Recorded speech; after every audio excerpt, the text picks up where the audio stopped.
Bab tahrimnya ialah takbir dan tahlilnya ialah taslim. Tahrimnya ini sesuatu yang merupakan permulaan haram seseorang melakukan apa yang halal kepadanya di luar sembahyang, ialah dengan takbir. Wa tahliluha, dan halal kepada seseorang melakukan sesuatu yang haram kepadanya semasa bersembahyang, itu makna tahliluha, perkara yang menghalalkan, ialah taslim. Atau sesuatu yang menghalalkan, yang menandakan dia boleh melakukannya, ialah salam. Yang pertama itu tahrim, yakni perkara yang mengharamkan atau sesuatu yang mengharamkan ataupun menandakan haramnya sesuatu yang halal kepadanya sebelum bersembahyang itu. Itu tahrim dan tahlil.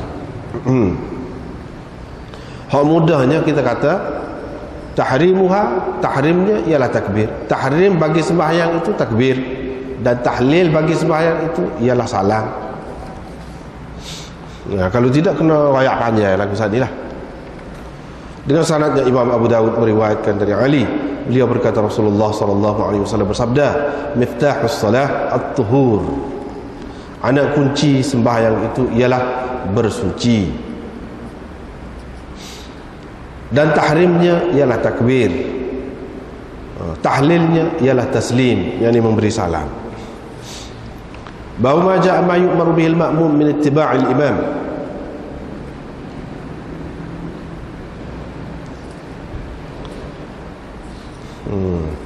Ini bab perintah kepada makmum supaya mengikut imam. Dengan sanadnya Imam Abu Dawud meriwayatkan dari Muawiyah bin Abi Sufyan, beliau berkata Rasulullah sallallahu alaihi wasallam bersabda, "Jangan kamu tubadiruni, mendahuluiku melakukan rukuk ataupun sujud, kerana biarpun aku mendahului kamu dalam mengerjakannya, apabila aku rukuk, kamu akan mendapatkannya apabila aku telah mengangkat, yakni kepala. Inni qad baddantu, sesungguhnya aku telah tua. Sesungguhnya aku telah tua." Dengan sanadnya Imam Abu Dawud meriwayatkan dari Abdullah bin Yazid Al-Khatmi, beliau berucap di hadapan orang ramai, di mana beliau berkata, Bara telah menceritakan kepada kami, dan dia seorang yang tidak pendusta, annahum kanu, bahwa mereka, yakni sahabat, apabila mengangkat kepala mereka daripada rukuk bersama Rasulullah sallallahu alaihi wasallam, mereka berdiri betul, sehingga apabila mereka nampak Rasulullah sallallahu alaihi wasallam bersujud, barulah mereka bersujud. Dengan sanadnya Imam Abu Dawud meriwayatkan dari Bara, beliau berkata, kami selalu bersembahyang bersama Nabi sallallahu alaihi wasallam, tetapi tidak ada sesiapa pun di antara kami membongkokkan belakangnya selagi dia tidak nampak Nabi sallallahu alaihi wasallam meletakkan, yakni dahinya di lantai. Dengan sanadnya Imam Abu Dawud meriwayatkan dari Abdullah bin Yazid, dia berkata di atas mimbar, haddatsanil Bara, Bara telah menceritakan kepada kami bahawa mereka, yakni para sahabat, bersembahyang bersama Rasulullah sallallahu alaihi wasallam. Apabila baginda telah rukuk, barulah mereka rukuk.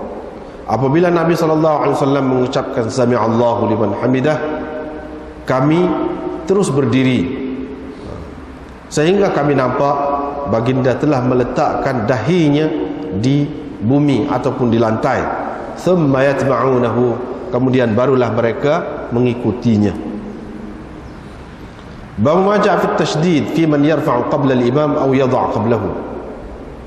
Ini bab ancaman terhadap orang yang mengangkat kepalanya sebelum imam ataupun meletakkannya sebelum imam. Diriwayatkan dari Abi Hurairah, beliau berkata Rasulullah sallallahu alaihi wasallam bersabda, tidakkah takut, amma yakhsha, ataupun dengan lafaz ala yakhsha, sama juga maknanya, tidakkah takut seseorang daripada kamu apabila dia mengangkat atau ketika dia mengangkat kepalanya dan imam masih lagi bersujud, bahawa Allah akan menukarkan kepalanya dengan kepala himar ataupun rupanya dengan rupa himar? Tidakkah seseorang itu takut ketika dia mengangkat kepalanya dan imam masih lagi sujud, kepala dia tu akan ditukar dengan kepala himar atau rupanya akan ditukar dengan rupa himar? Tak takut kau tu? Baiklah, kita tengok semula bab tahrimuha at-takbir, yang ditanda kepada seseorang haram melakukan ataupun hak permulaan bagi haramnya seseorang melakukan sesuatu yang halal kepadanya sebelum bersembahyang, ialah takbir. Wa tahliluha at-taslim, dan tanda ataupun hak di akhir sembahyang yang menandakan, yang menunjukkan halal kepadanya apa yang telah haram kepadanya dalam sembahyang itu, ialah taslim, yakni memberi salam. Sebenarnya dalam setengah-setengah nuskhah kitab Abu Daud ini bab ni tak ada. Bab ni tak ada. Dia sekali dengan hak dulu, di bawah bab dulu, bab sebelum pada ni. Sekali tak ada bab. Dia termasuk di bawah bab hak dulu. Dalam setengah-setengah nuskhahnya begitu. Tetapi kalau ada, molek juga, sebab ni hak lain ni. Dan biasa juga Imam Abu Daud, Imam Abu Daud dia bab suku ni, nak menunjukkan dalil bagi orang hak kata gini, hak ni, dan dalil bagi orang hak kata begini pula, hak ni pula. Macam baru ni kan, minggu lepas kita sudah baca bab al-imam yuhdith ba'dama yarfa'u ra'sahu. Imam berhadas setelah dia mengangkat kepalanya, yakni dalam rakaat yang akhir selepas sujud yang terakhir. Dalam rakaat yang akhir selepas sujud yang terakhir. Selepas tu qadar tasyahud. Qadar tasyahud seperti kita sudah bincang dah baru ni, dia tak boleh salam pun, dia pakai bangun gitu, ataupun dia ketuk, boleh, tak batal sebenarnya. Baru ni rayak dah. Dari segi khilafnya setara mana, hadisnya setara mana, rayak dah tu. Ni mana sebelum bui salam boleh dah, maknanya halal dah kepada dia melakukan apa yang sebelum itu haram kepadanya, yang ni ketika bersembahyang sudah halal dah. Tapi dengan dia niat, dia nak sudah sembahyang dia lah, bukan dengan terlupa, bukan dengan sedar. Dengan sedar dia ketuk ataupun dia kecek, sebelum bui salam boleh. Itu di antara imam yang berpegang dengan hak tu ialah Imam Abu Hanifah. Baru ni sudah bicara dalil dia hak baru ni. Ni dalil hak yang kedua, golongan yang kedua. Golongan ulama yang kedua yang mengatakan kalau selagi tak bui salam tak boleh. Lepas tu kalau ketuk, kalau kita kata kecek perkara yang haram lah dalam sembahyang, maka jadi batal sembahyang. Sebab hak dianya permulaan takbir, hujung dia taslim. Dia pegang dengan hadis ni. Masing-masing ada dalil. Tujuan Imam Abu Daud mari kedua-dua tu dia nak ayat ada dalil. Boleh jadi kita tak biasa dengar, kita rasa pelik lah. Tetapi kalau kita mengaji, tahu. Kita tahu ni ada dalil dia. Apa ni tak pakai ni? Hak ni tak pakai ni, dia masing-masing bab tarjih orang panggil. Itu termasuk dalam bab tarjih. Orang ni mengutamakan hadis ni, dia kata ni lebih kuat. Hak ni dia mengutamakan hadis ni, dia kata ni lebih kuat. Walau bagaimanapun dia tidak menafikan bui salam tu lebih molek. Siapa kau bui salam tu barulah kecek kau ataupun ketuk kau ataupun apa-apa, semua kata lebih molek kalau siapa kau salam tu lepas bui salam. Tetapi dari segi sah, dia kata masih ada lagi jalan. Itulah. Tapi bagi orang yang kata salam ni, siapa hak dia ni, siapa bui salam, selagi tak bui salam, salam pertama lah maksudnya, bukan salam kedua, salam pertama. Sebab hak tu hak dikira sebagai rukun. Salam yang pertama. Kalau selagi tak beri salam, melakukan sesuatu yang membatalkan sembahyang, batal sembahyang. Batal sembahyang. Bahkan situlah yang kita nak bicara di sini.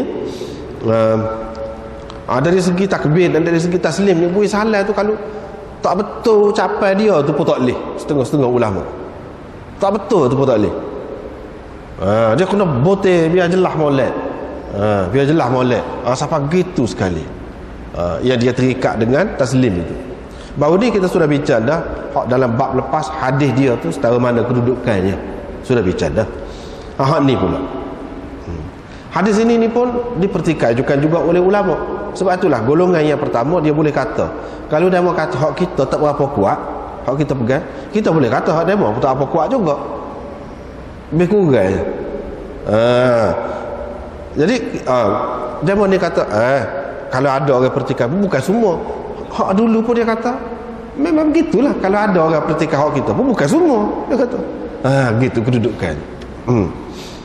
Jadi di sini kalau kita perhati perawi dia ni mana hak jadi masalah, iaitu Ibnu Aqil.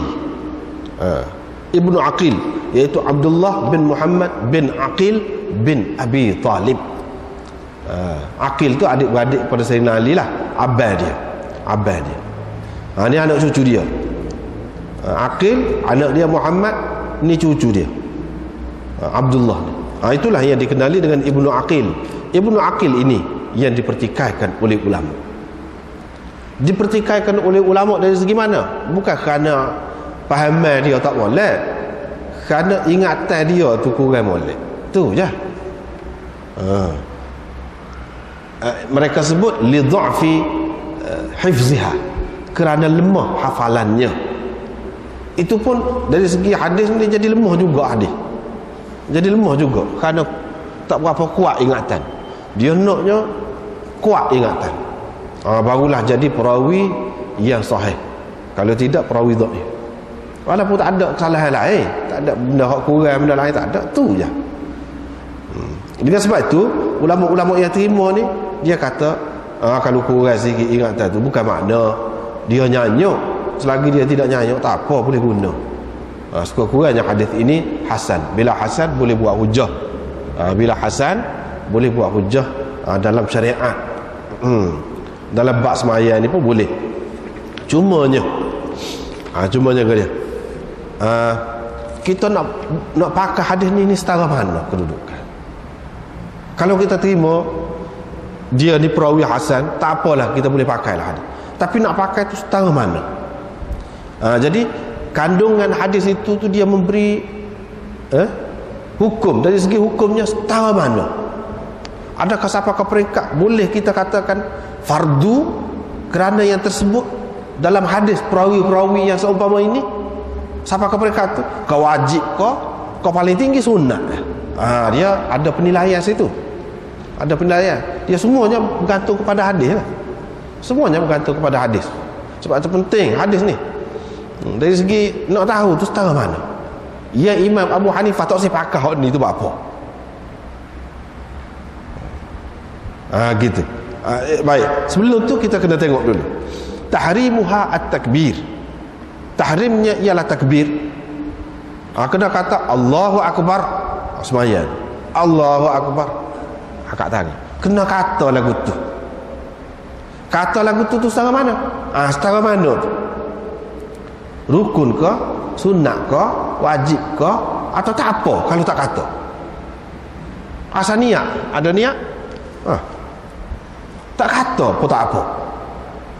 Kau setara mana? Yang jadi tak serupa tu sebab faham hadis tu lah, tak serupa.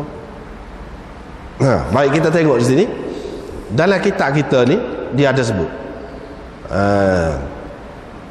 270, muka surat 270. Kalau ada kitab ni boleh tengoklah. 270. Wa tahrimuha at-takbir. Dia pun ambil dalam tu, dia petik Aini kata ikhtalafa al-ulama fi takbiratul ihram. Ulama berselisih pendapat tentang takbiratul ihram. Abu Hanifah kata syarat takbiratul ihram ni syarat. Malik, Syafi'i dan Ahmad mengatakan rukun. Rukun dengan syarat ni beza dia. Syarat ni sesuatu yang perlu untuk sesuatu, tetapi ia bukan sebahagian daripada sesuatu tu, di luar, hak sebelum daripada sesuatu. Supaya suci untuk sembahyang, suci untuk sembahyang, ada air sembahyang untuk sembahyang, itu syarat. Untuk sembahyang syaratnya suci. Di antaranya cara bersuci itu dengan ambil air sembahyang lah, dalam keadaan ada air. Ambil air sembahyang tu untuk sembahyang syarat, bukan rukun, sebab ia bukan sebahagian daripada juzuk, satu juzuk daripada sembahyang tu. Tidak. Rukun ini satu juzuk, ia sebahagian daripada sembahyang tu sendiri, tu rukun. Mengikut hak tiga imam ni, Malik, Syafi'i dan Ahmad, dia kata rukun. Rukun tu mana? Sebahagian daripada sembahyang, tak boleh keluar lah. Imam Abu Hanifah kata tidak rukun, syarat. Syarat ni hak sebelum pada tu. Allah Akbar tu tidak masuk sembahyang lagi. Allah Akbar tu, ketika kata Allah Akbar tu sebenarnya tak masuk sembahyang lagi, tapi syarat. Syarat ni lagu tu lah, sesuatu yang di luar daripada sesuatu itu, yang di daripada sembahyang. Allah Akbar tu di luar daripada sembahyang, tetapi mesti kena ada dia tu. Kalau tak ada tak boleh. Sebab air sembahyang bukan sebahagian daripada sembahyang, tapi kalau tak ada air sembahyang tak boleh nak sembahyang. Gitu. Dia kata syarat. Hak tiga imam lagi kata rukun. Itu beza dia satu. Zuhri kata tanaqidus salah bimujarradin niyyah bila takbir. Ni Imam Zuhri ni orang besar. Dia kata tanpa takbir pun boleh sembahyang, niat saja. Niat nak sembahyang, tak kata Allahu Akbar. Niat. Lepas tu kan angkat tangan. Ataupun nak betul tangan kau, kalau mengikut mazhab Malik dia betul tangan. Tak apa bagi dia. Tetapi pendapat ini adalah pendapat yang syadz. Kita kena tahu. Betul ada pendapat Zuhri dan dia orang besar, tetapi pendapat yang ganjil daripada sekian ramai beribu-ribu ulama ni, juta dah ulama ni daripada dulu sampai ke ni, tak ada orang kata lagu tu, kata ulama. Dia kata selain daripada dia. Tapi dia ada lah, dia sebut lah, sebut muka dia tokoh, sebut. Kemudian tu perkara yang pertama, takbir. Takbir tu dengan lafaz takbir saja kau boleh dalam bentuk lain, asas apa makna dia, maksud dia. Maksud takbir tu yakni menyatakan keagungan Allah. Kalau dengan lafaz lain boleh kau selain daripada akbar tu, Allahu Akbar, selain daripada akbar tu boleh ke tidak? Situ pula perkara yang kedua, hak khilafnya. Dia kata ulama berselisih pendapat pula. Sebab itulah kita sudah sebut dah sebelum pada ni, hak dalam sembahyang ni saja, daripada Allah Akbar sampai salat 200 lebih khilaf, tepat khilaf. Tak apa, tak jadi masalah. Tak jadi masalah. Dan sepatutnya kita kena boleh menerima dengan lapang dada. Kalau kita tahulah, kalau kita tak tahu boleh jadi kita anggap pelik lah. Sebenarnya ada macam ni lah. Nanti di antaranya hak ni kata syarat, hak ni kata rukun, hak ni kata, dia kata adakah iftitah tu dengan tasbih dan tahlil boleh? La ilaha illallah, subhanallah, boleh ke tidak? Tu perkara yang kedua. Malik, Abu Yusuf, Syafi'i, Ahmad dan Ishaq mengatakan tak boleh. Dia kena Allahu Akbar saja, hak lain tak boleh. Tetapi ada satu pendapat Imam Syafi'i. Imam Syafi'i pun lagu tu juga, tapi satu lagi pendapat dia kata boleh. Kata lagu ni Allahul Akbar, boleh. Sekat tu boleh. Bukan Allahu Akbar, tetapi Allahul Akbar. Al-Akbar, mana ada alif lam. Sekat tu boleh. Imam Abu Hanifah ni memang dia pelik jauh, kadang-kadang dia pergi daripada orang lain. Sama kalau kita perhati memang lain dia. Imam Abu Hanifah dan anak murid dia Muhammad, Dia kata boleh dengan semua lafaz. Hak yang menyatakan ta'zim, yang ni keagungan Allah, boleh. Dia kata. Tapi anak murid dia hak seorang lagi, Abu Yusuf nama, orang besar ni. Dia kata kalau orang hak semaya tu dia tak boleh nak sebut takbir. Tapi kalau hak lain dia boleh sebut, tak apa kalau lagu tu. Tapi kalau dia boleh, tak boleh kena sebut Allahu Akbar juga. Kalau dia tak boleh sebut, jadi lagu lain. Allahu Akbar jadinya. Ada hak sebut lagu tu. Orang-orang Farsi, orang-orang Iran dia tak boleh sebut kaf. Kaf tu jadi ca. Allahu Akbar. Kalau lagu tu. Kalau lagu tu misalnya, walaupun kita mungkin kita tak fikir benda tu, tapi memang lidah manusia ni tak serupa.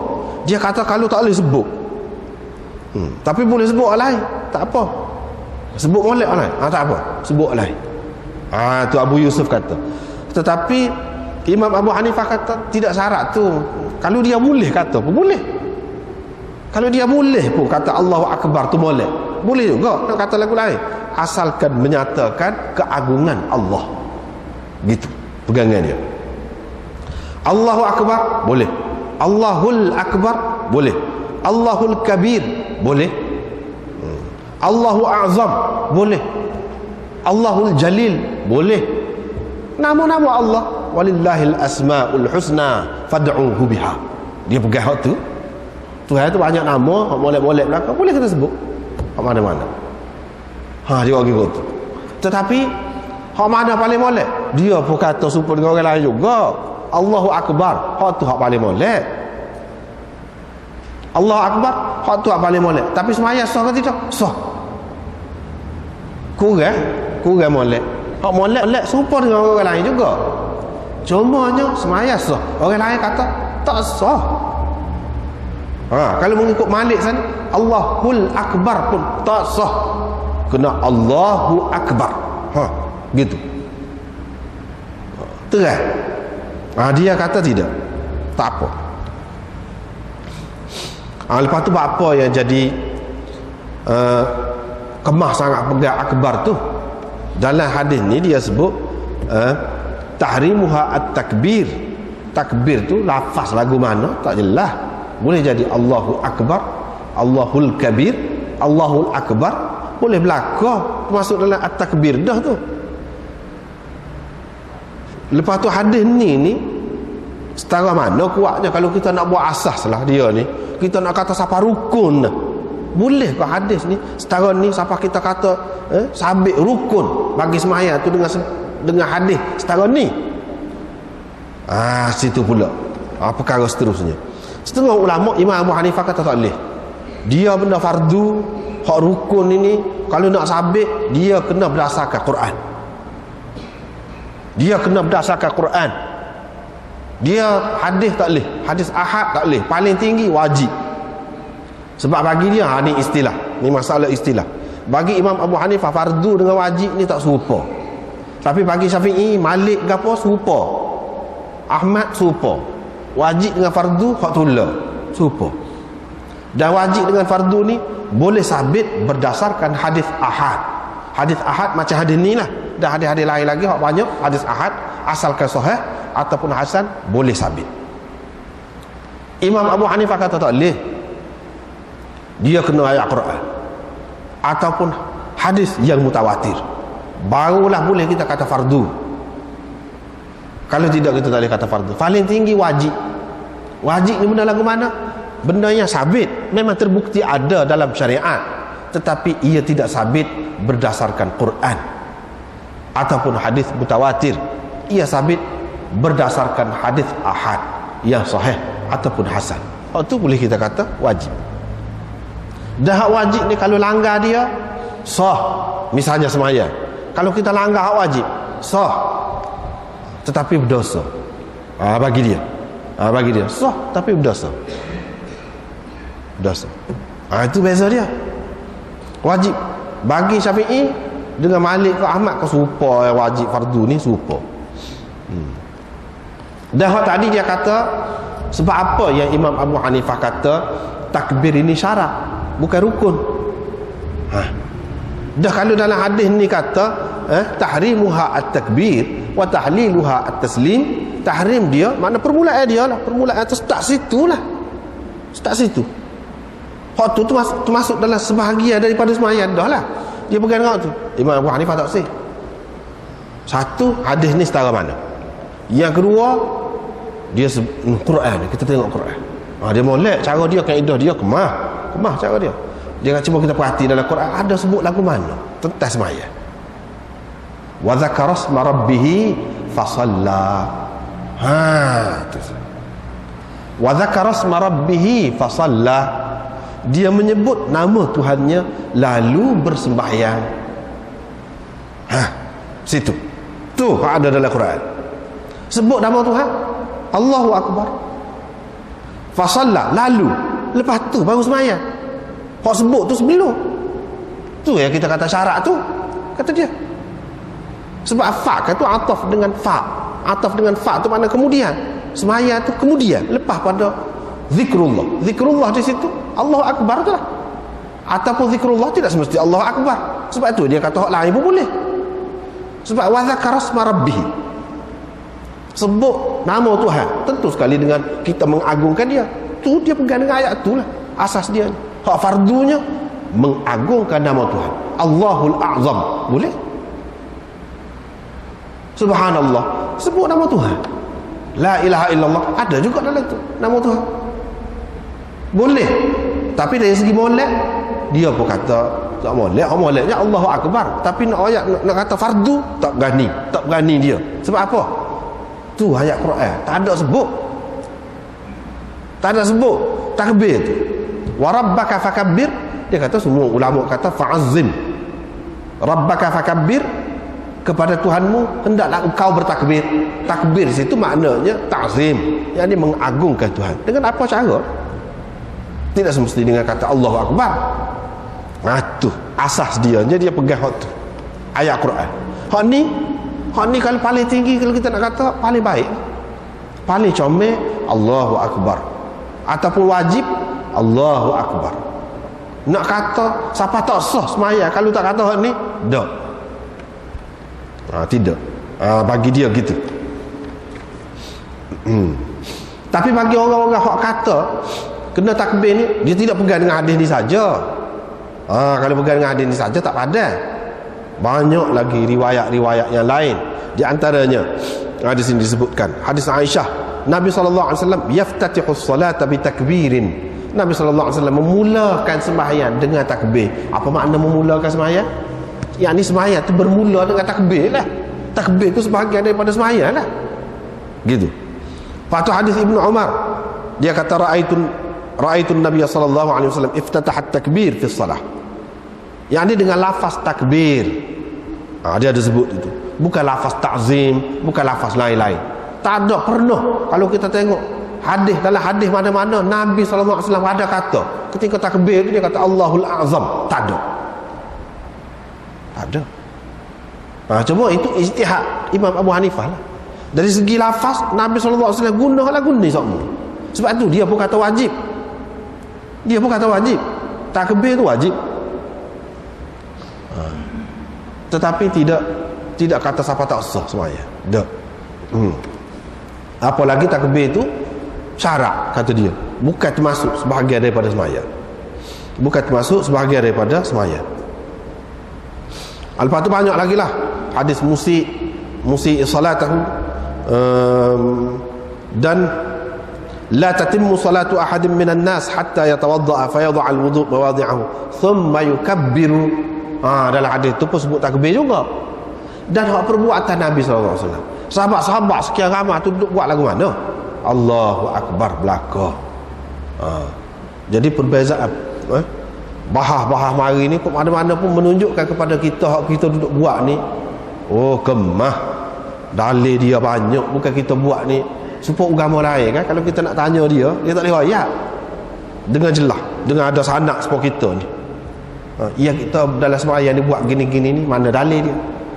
Tak ada ayat agama lain. Sebab tu dia berubah-ubah, tak serupa. Kita ni daripada dulu sampai kemudian serupa. Kalau ada pun beza sikit-sikit gitu, walaupun gitu dia kata Allahu Akbar lebih molek. tu tak ada lebih boleh. Dan banyak lagi riwayat apa dalam Tirmizi dia sebut idza qama ila salat aqada qa'iman wa rafa'a yadayhi, dia berdiri dan mengangkat tangan, thumma qala Allahu akbar, dia kata Allahu akbar. Hak tu hak perbuatan Nabi sallallahu alaihi wasallam. Hak tu lah hak molek. Hak tu lah hak molek. Dan hak kita kena ajar pun lagu tu lah. Cuma dari segi perbahasan ilmu supaya tak apa, tak jadi masalah. Hak nak buat, nak amalnya, hak tu lah. Yang semua kata molek, kena buat hak tu lah. Miftahus salat at-tuhur ini kita sudah bahas dah dulu. Anak kunci sembahyang ialah bersuci. Hak tu kita sudah bahas dah. Mana kalau tak ada bersuci, tak boleh lah kalau tak suci. Kalau tak ada air sembahyang kau ataupun dalam kotor kau tubuh, tidak semesti ada air sembahyang saja. Kalau tubuh kotor, pakaian kotor, tempat kotor, tak boleh. Sebab tu suci tu syarat. Wa tahrimuha at-takbir, hak ni wa tahliluha at-taslim. Hak ni hak Imam Abu Daud nak sebenarnya. Dia nak ayat sini. Hak punca khilaf bagi ulama tentang salam ni, orang yang kata salam ini sebagai satu rukun, dia pegang hadis ni lah di antaranya. Hadis ni. Dan orang kata tidak rukun, tidak wajib ke apa tu, dia pegang dengan hadis sebelum pada ni.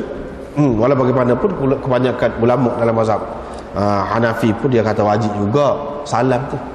Cuma sekadar wajib lah, bukan rukun. Sebab tu dia beza. Wajib lain, rukun lain.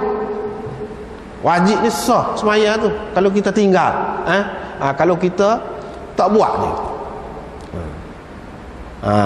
Tapi kalau rukun tak sah, dia tidak kata rukun ni. Dengan sebab itu sah sembahyang kalau tinggalkan salam pun. Tapi kalau kita tanya faham mana hak molek, dia pun kata bui salam juga molek. Sebab tu kita pun tak aja jumpa orang dia tu makna sebelum bui salam bangun gitu, terutama sembahyang jemaah mana-mana masjid dia tak aja buat. Cuma dari segi perbahasan, dari segi kalau seseorang itu sorai misalnya, dia nak ketuk raja, dalam keadaan itu, bagi orang dia mudah lah, tak jadi masalah ketuk. Tapi dengan niat lah, nak tubik lah ni sembahyang. Kita kata apa kalau buat salah dulu apa-apanya, kita kata buat salah dulu, tidak semesti kena baca habis kama sallaita ke apa tu, tak semesti pun habis. Taklah takut tak ada siapa situ.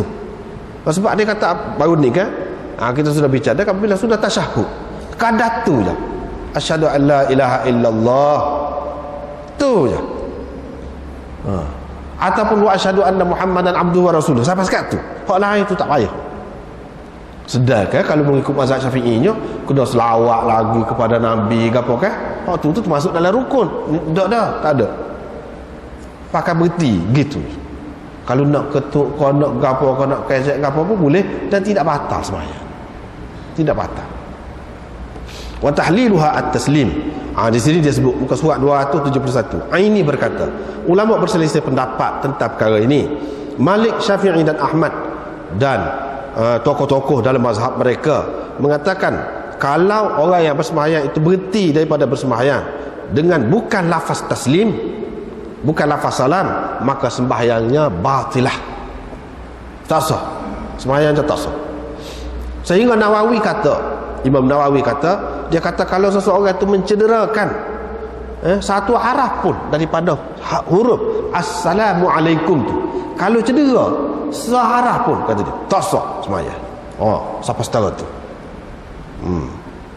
Jadi mana kena, sebab itulah kalau orang-orang dalam mazhab Syafi'i kan, dia ajar habis tu siapa salah tu pun kena sebut molek. Itulah benarnya. Sebab tak boleh. Muka rukun tu. Rukun. Mereka pegang dengan hadis inilah.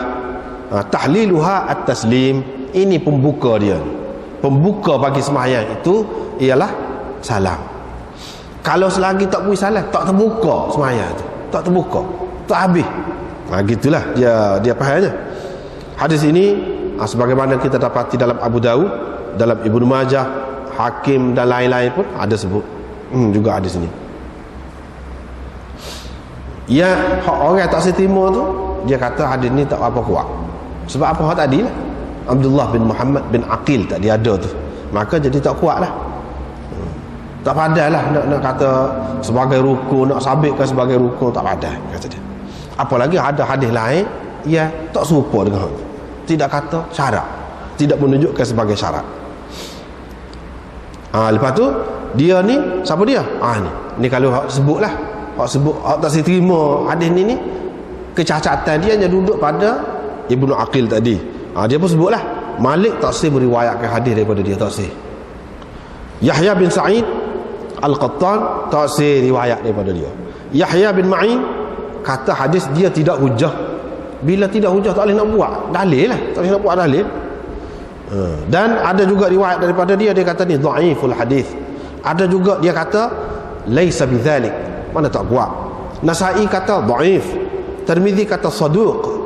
Sebahagian ahli ilmu mempertikaikannya dari sudut hafalannya. Dari sudut hafalannya. Hak ni riwayat daripada Ali ni kan, riwayat daripada Ali. Ini dia ambil daripada Muhammad bin Hanafiyah. Muhammad bin Al-Hanafiyah, Muhammad bin Ali lah hak sebenarnya, Muhammad bin Ali lah.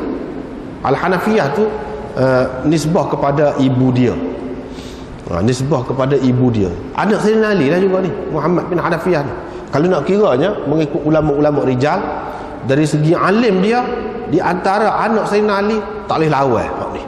Memang alim. Dalam ramai-ramai anak Sayyidina Ali tu tak boleh lawan alim Muhammad bin Al-Hanafiyah. Sayyidina Hasan sendiri pun, Sayyidina Husain pun tidak terkenal sebagai alim. Hak alim juga tak boleh nak lawan dia. Hak ni paling alim di antara anak-anak Sayyidina Ali. Masalahnya riwayat ini atas sekali, perawi atas sekali daripada Sayyidina Ali.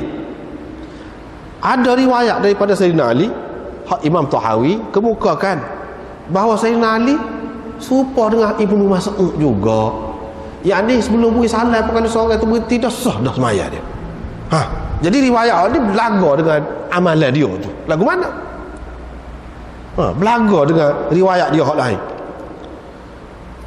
Iaitu Ali kata idza rafa'a ra'sahu min akhir sajdatin, kalau seseorang tu angkat kepala dia daripada sujud yang terakhir daripada semaya dia, faqad tammat salatu, tamat dah lah semaya dia, habis dah semaya dia. Ini menunjukkan bahawa makna hadis yang tersebut bukan sembahyang ini tidak sah tanpa salam. Sebab kalau tidak sah bagaimana dia kata habis dah, sudah dah sembahyang. Sayyidina Ali sendiri kata. Jadi kalau kita nak terima juga ni, kita kata makna tahliluha at-taslim ni, yakni tahlil yang sepatutnya, yang molek, yang terbaik ialah dengan bui salam, bukan dengan cara ketuk kau kecek kau ataupun lain-lain, bukan dengan cara lagu tu. Walaupun boleh, tetapi tahlil yang terbaik untuk sembahyang ialah taslim. Ini baru boleh kita pakai kedua. Sebab apa? Kalau kita nak pakai hak ni saja, Sayyidina Ali sendiri tak pakai hak ni. Dia pun kata boleh kalau tanpa beri salam pun sah dah sembahyang. Ini makna bercanggah pula. Kita kalau nak pakai kedua, kita katalah hak ni tahlil wa taslim ni makna tahlil yang sepatutnya, yang terbaik, yang terpilih ialah dengan memberi salam.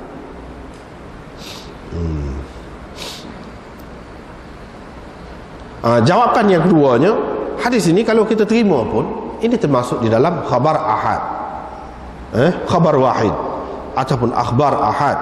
Tidak boleh sabit dengannya fardu, sesuatu yang fardu, yang mengikut mereka lah. Lepas tu dia kata ni, moga pengarang ni dia orang Hanafi, sebab dia takut orang muskil pula.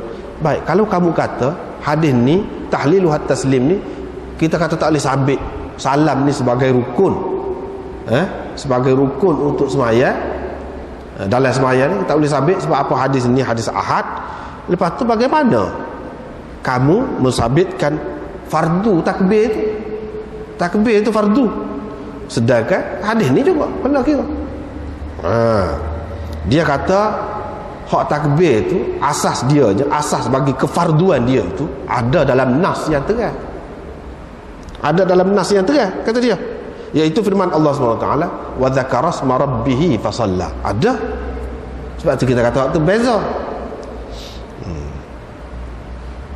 Dan warabbaka fakabbir, paling tinggi kata dia hadis ini sebagai mubayyin, sebagai menjelaskan kepada ayat Quran tu. Kita boleh, bukan makna sebagai asas. Hak asas tu ayat Quran tu kata dia. Hak ni sebagai menjelaskan lagi makna warasma rabbi itu, sebut nama tu itu sebut lagu mana. Sekadar tu.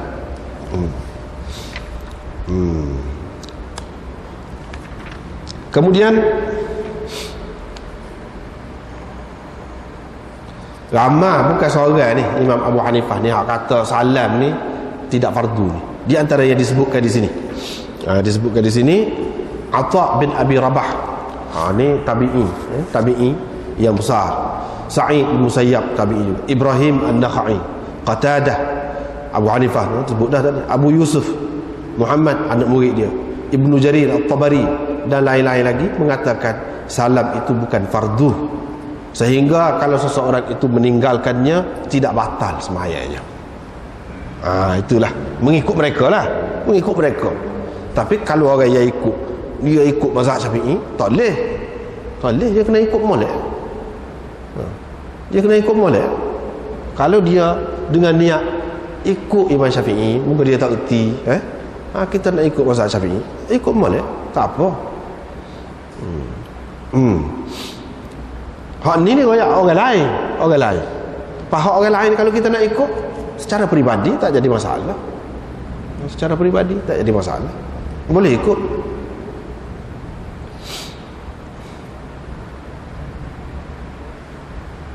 Tetapi walaupun salam ini tidak fardu dalam mazhab Imam Abu Hanifah, tetapi ia wajib. Wajib. Dengan arti kalau dia ni sengaja, mana kurang lah sembahyang dia. Sah sembahyang, tapi kurang sembahyang dia. Tapi kalau dia tertinggal salam tu dengan terlupa lah, dia tak ingat nak beri salam, bukan sengaja, terlupa, dia kena sujud sahwi sebab dia meninggalkan yang wajib. Bagi mereka pun dengan sebab itulah mereka pun tidak mudah selama kita duduk di kalangan mereka lah, duduk sembahyang tak ajin lagi jumpa buat sebelum ada belakang salam tu supaya dengan kita juga. Cuma dari segi itulah, dari segi perbahasan dia, ilmu dia, gitu, kena sujud sahwi. Tapi di sisi Imam Malik, Syafi'i adalah fardu seperti kata tadi lah. Kalau tinggal tak boleh.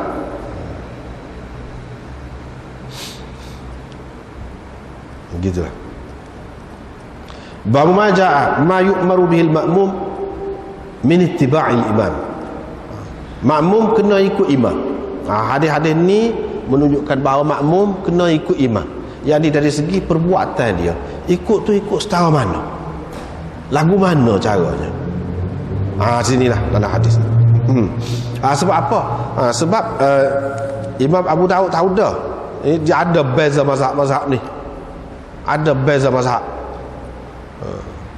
Beza mazhabnya dari segi mana? Dari segi macam Imam Abu Hanifah, dia turun tu sekali, beri salam tu macam sekali dengan tu imam, takbir pun sekali, Allahu Akbar dia pun Allahu Akbar sekali. Dia nak ayat beza. Jadi adakah sekali tu orang panggil ikut imam? Dan sekiranya dalam setengah-setengah perbuatan tu kita salah terdulu ke depan daripada tu imam, dalam setengah-setengah perbuatan, apakah makna kita tidak mengikut imam? Batal kau sembahyang kita, kau setara mana? Betul. Lepas tu kalau kita kata kita turut imam, sejauh mana turut tu? Itu perincian dia. Sejauh mana? Kalau amalan dalam mazhab Syafi'i ni, Assalamualaikum warahmatullahi wabarakatuh. Bila dia Assalamualaikum warahmatullahi wabarakatuh yang kedua tu, barulah makmum, baru balik kanan. Kalau kita pergi ke tempat-tempat Hanafi tu, dah tidak lagu tu, agak-agak sekali dengan tu imam, sekali dengan tu imam. Dalam mazhab Syafi'inya, kalau dulu salah tu dulu tak boleh daripada tu imam, siapa tak sah sembahyang. Berat. Demo tu moga dia tidak fardu kan, bagi dia tak jadi masalah. Dah takbir tadi dah syarat, bukan masuk dalam sembahyang lagi kalau makmum salah ke dulu. Tapi tu imam tu niat nak sembahyang dah, tak apa, nak ikut imam.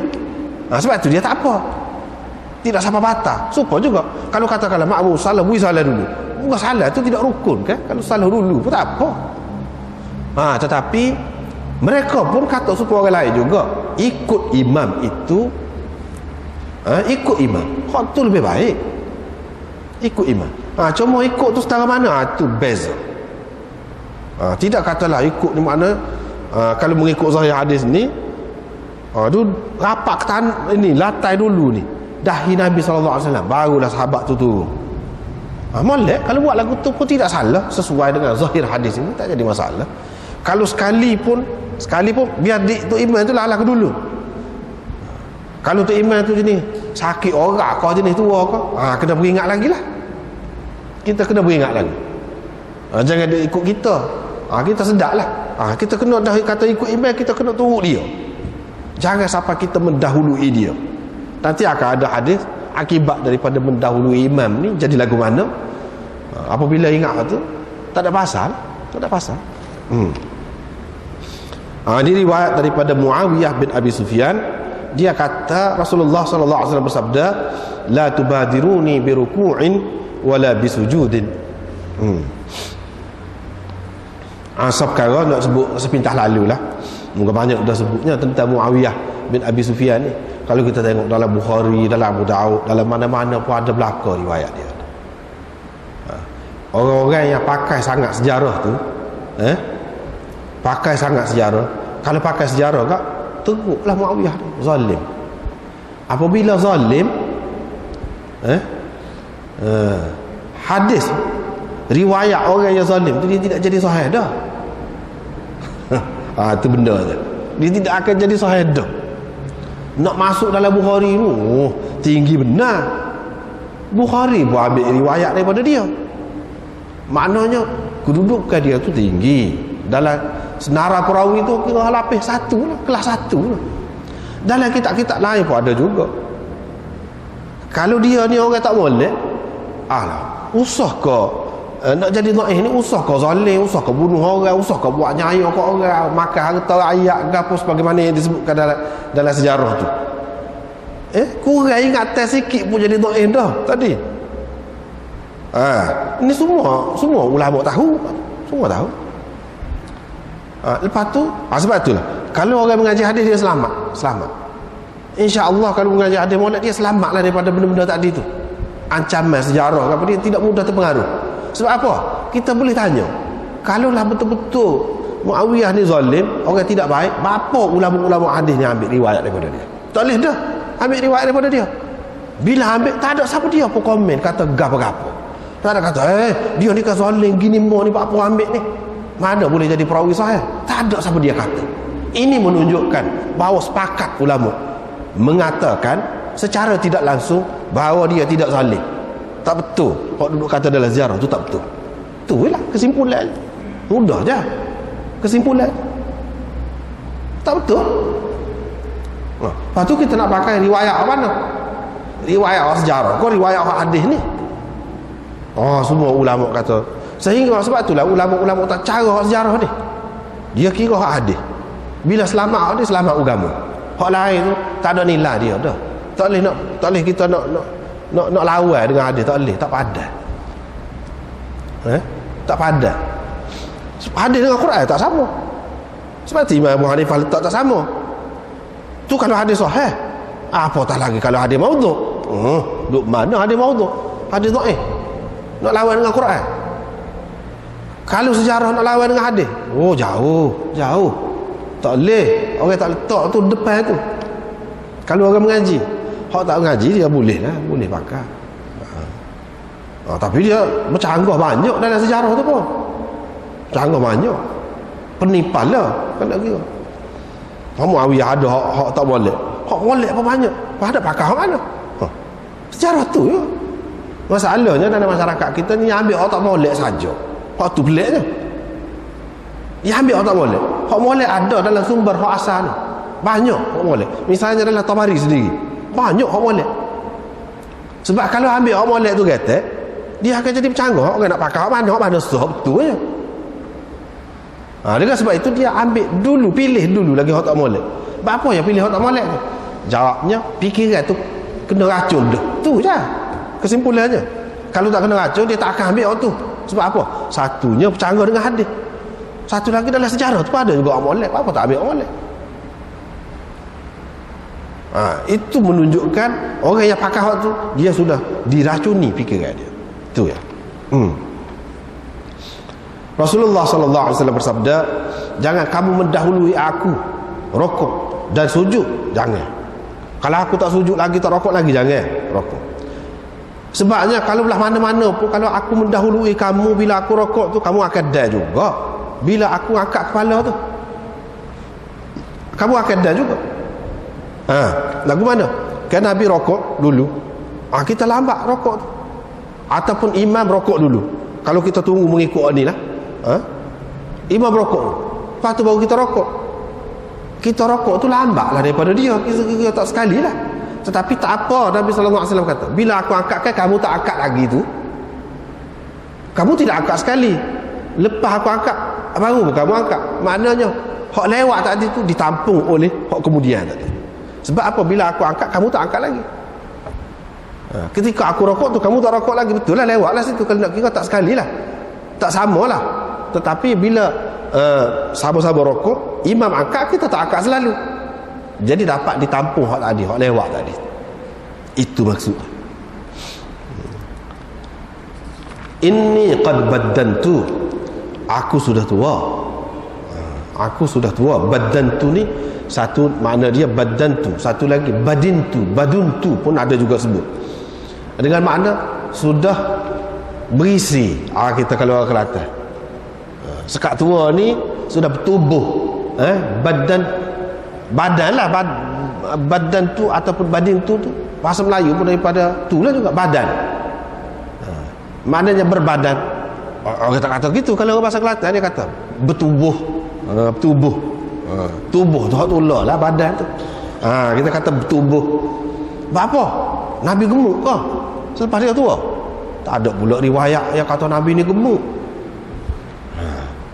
Dengan sebab itu ulama-ulama kebanyakan yang mengatakan badan tu, yang ni dengan makna aku sudah berumur. Apabila sudah berumur ni, dia ada lah buah slow sikit tu ada. Ini menunjukkan bahawa Nabi SAW pun dia manusia.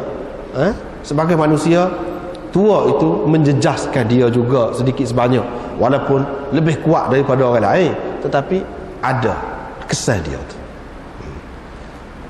Itu yang pertama. Kalau kita kata makna bertubuh pun, setengah ulama kata bertubuh boleh juga. Ada juga orang yang ketika muda memang memang dia tubuh dia tu kecil lah, kita kata tidak gemuk. Apabila dia tua sikit, berisi sikit, sekadar tu je. Bukan makna berisi tu siapa jadi gemuk. Tak. Berisi sikit. Apabila berisi dia jadi berat lah sikit. Lepas tu berisi tu berisi mana? Punggung kau jadi besar ataupun perut kau jadi besar. Tak. Cuma beza sikit. Seperti orang tua kan, dia lain. Dia berisi sikit.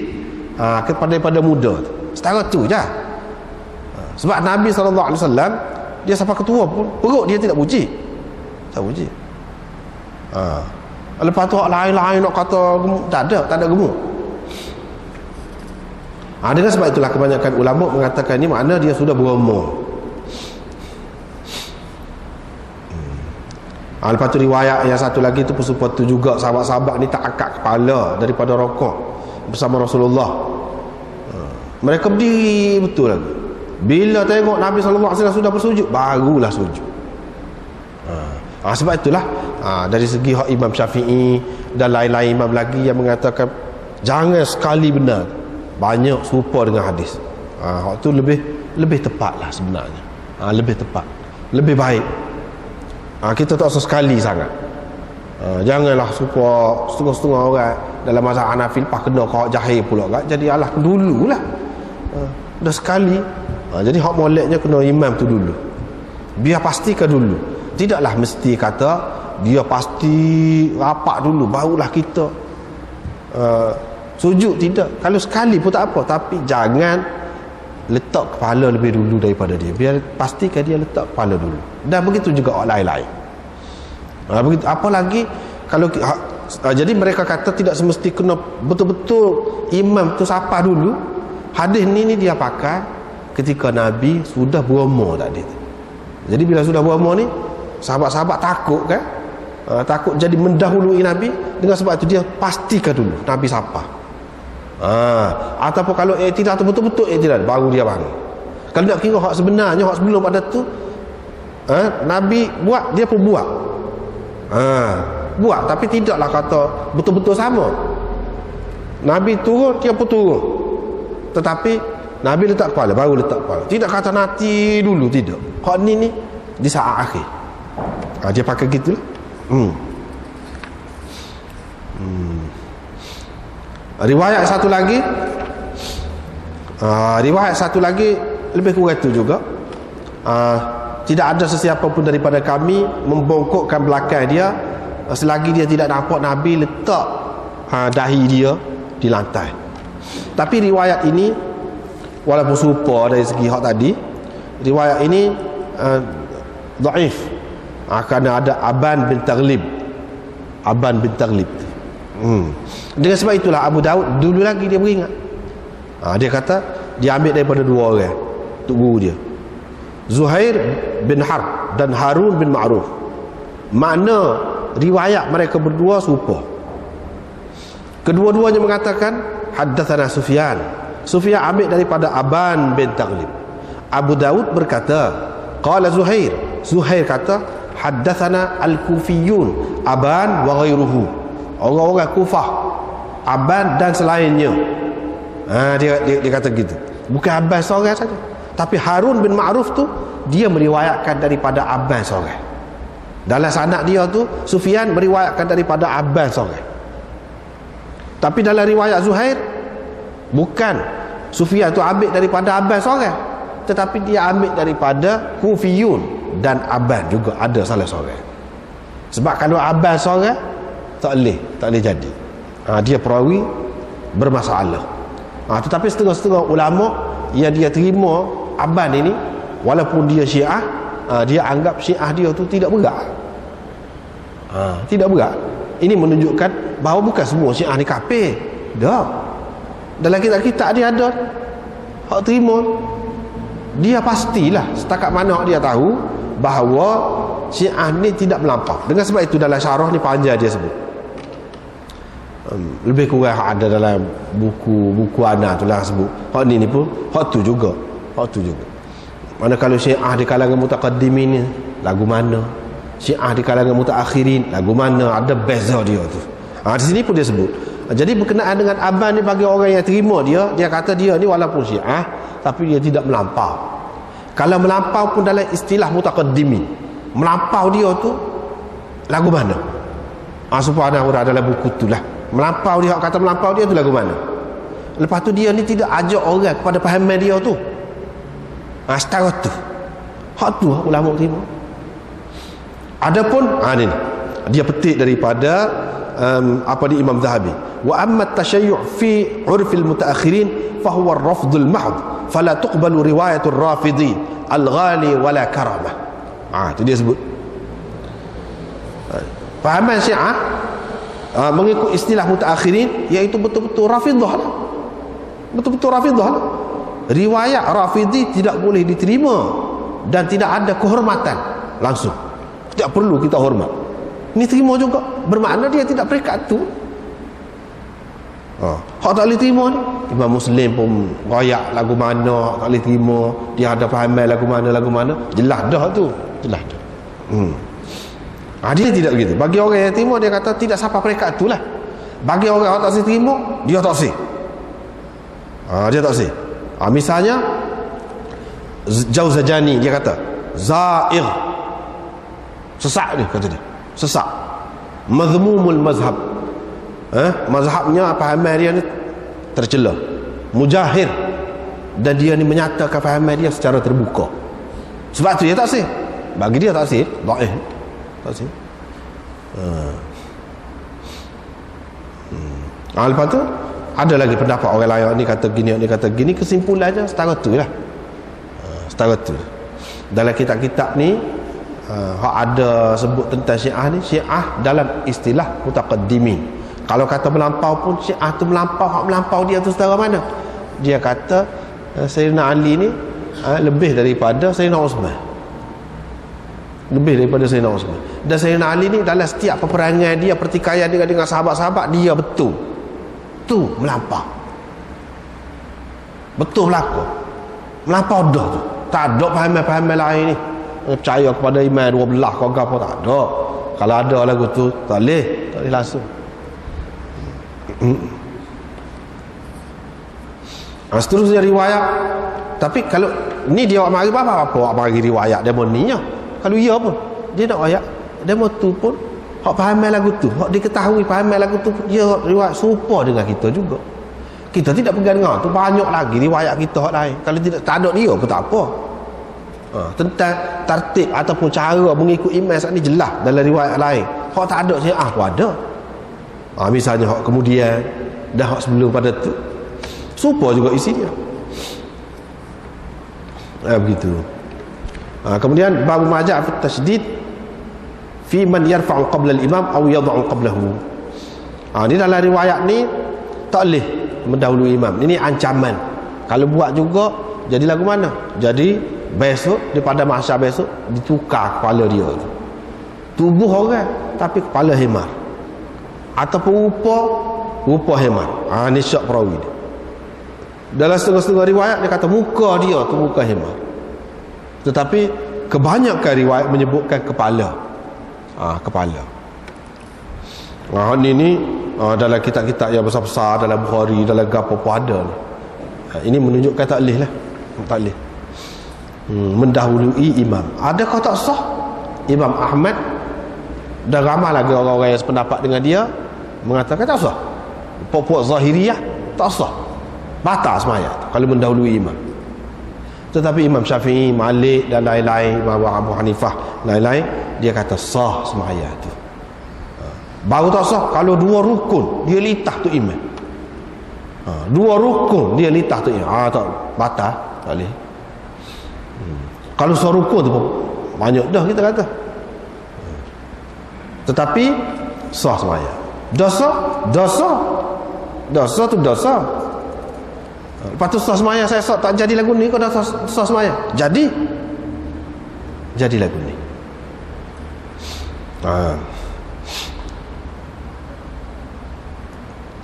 Apa ni?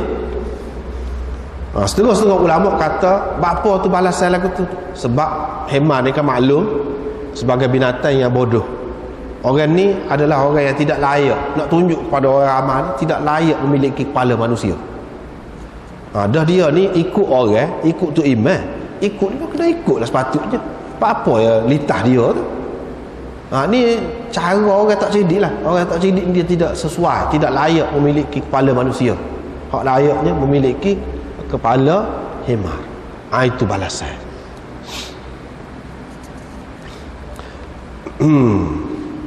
Setengah-setengah ulama mengatakan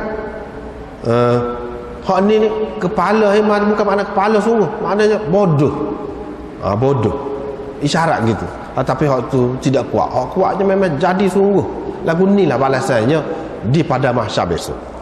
Kecuali kalau Allah SWT hak dalam hadis sebut satarahullah.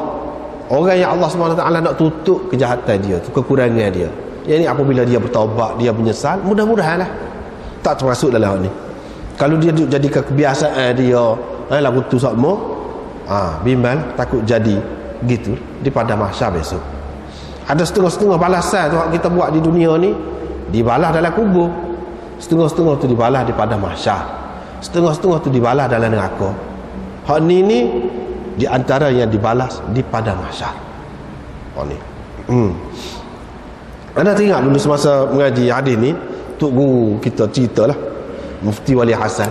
Dia cerita dia baca dalam satu kitab lah. Dalam Mizanul I'tidal. Ada seorang ulama hadis besar. Ulama hadis besar. Tapi dia ni kalau riwayat hadis dia mengajar dia tudung sama muka. Anak murid tak kenal, cuma tahu dia. Itulah tok gurunya, hebatnya. Tapi tudung muka semua, tudung ni pakai lisam. Orang panggil lisam ni bukan tudung habis ni. Ni mata dia nampak. Ni sekat ni tudung mata nampak. Dia tu guru besar lah, ulama hadis besar lah. Bukan dalam mizan tidak. Tazkiratul Huffaz, dia sebut Tazkiratul Huffaz. Tazkiratul Huffaz ni kitab tu dia mengumpulkan hafiz hadis. Artinya ulama-ulama yang disenaraikan dalam itu tu dikira sebagai hafiz hadis. Hafiz hadis ni beratus ribu hafal hadis dalam kepala. Jadi dianya lagu tu keadaan. Setelah lama anak murid dia nak tengok juga tok guru ni. Tak raja tengok nak tengok tok guru apa tok guru lagu tu semua tudung muka. Dia jerit sedih.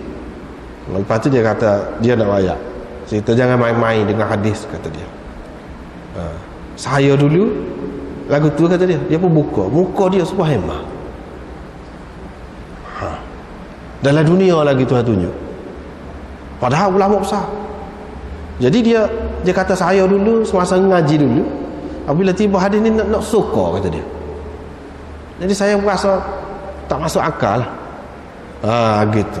Jadi Tuhan hukum lagu ni. Itu pelik tu benda yang berlaku. Boleh jadi Allah SWT nak beri jajah sekali dalam dunia, boleh jadi. Dengan sebab tu hadis ni walaupun pelik pun, kalau dia sahih, jangan kita main. Jangan kita persenda-sendakan. Takut-takut jadi. Kalau kita berasa dalam dunia ni pun berasa berat, kita kena berasa daripada masa tu pun serupa juga, serupa dalam dunia. Bahkan lebih ramai lagi orang tengok. Sebab dalam dunia mana mati tak boleh tengok. Pada masa tu mati hidup belaka tu tengok belaka. Setepat belaka nampak. Nabi SAW kata kan, walaupun setepat tapi hak jauh nampak, boleh dengar jauh pun. Hak mana Tuhan nak dengar tu dengar. Peliklah keadaannya situ. Serupa bahkan lebih lagi kalau nak kira dari segi malu, dari segi menakutkan, bimbangnya. Gitulah cerita. Wallahu a'lam.